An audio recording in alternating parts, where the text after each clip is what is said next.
Welcome back to the POAS Desk. In the last episode, we covered validity periods.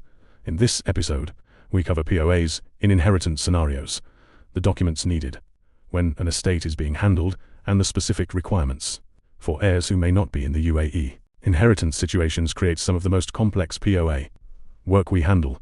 The principal, the person granting the POA, is often an heir who has just inherited a UAE asset, may not be in the UAE, may not speak Arabic, and may not be familiar with UAE inheritance procedures. The asset may be a property, a bank account, a company share, or a combination. And the timeline is often pressing because the estate needs to be settled. Start with the basics of UAE inheritance. When someone passes away owning UAE assets, those assets must pass through inheritance procedures before they can be transferred or sold. This, typically, involves a court order or the registration of a recognized will. The procedure varies by the deceased's nationality, religion, and whether they had a registered DIFC, will, or other estate planning instruments. The result is a determination of who the heirs are and what shares they receive. Once the heirs are determined, each heir owns their share of the assets. They can then keep the assets, sell them, or transfer them. But to do any of this, the heirs need to be involved in the conveyancing or transaction. And if any heir is overseas, that heir needs a POA to authorize someone in the UAE to act on their behalf. This is where POA's work becomes specific. The POA must be drafted with the inheritance context in mind. The principal must be identified as an heir to the specific deceased person. The POA references the inheritance documents, the court order, the recognized will, or the relevant inheritance certificate. The powers granted are tied to the heir's share of the estate, not to property they personally own. The receiving authority is usually the Dubai Land Department for property or the bank for accounts, but with the inheritance documentation as supporting context. The DLD will not transfer property based on a POA alone. It needs the inheritance order showing the heir is entitled to the share. The POA authorizes the action. The inheritance documents authorize the heir's standing.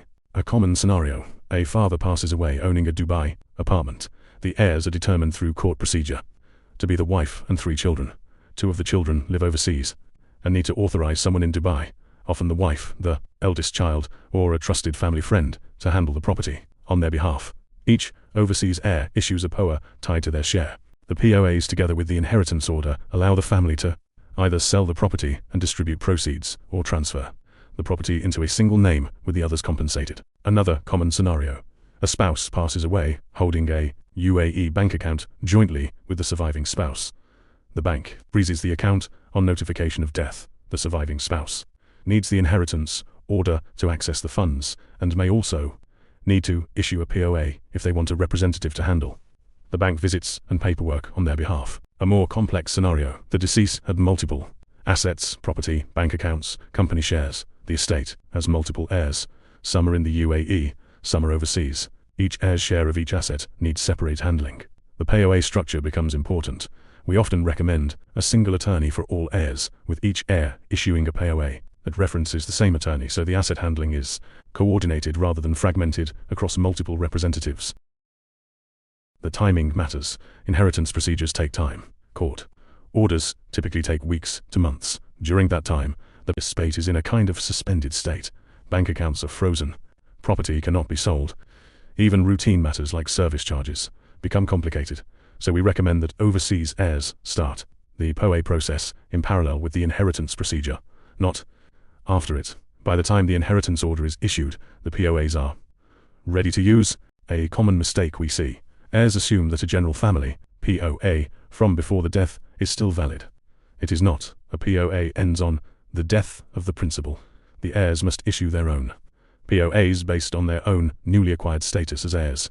Trying to use a deceased person's old POA is not legally valid.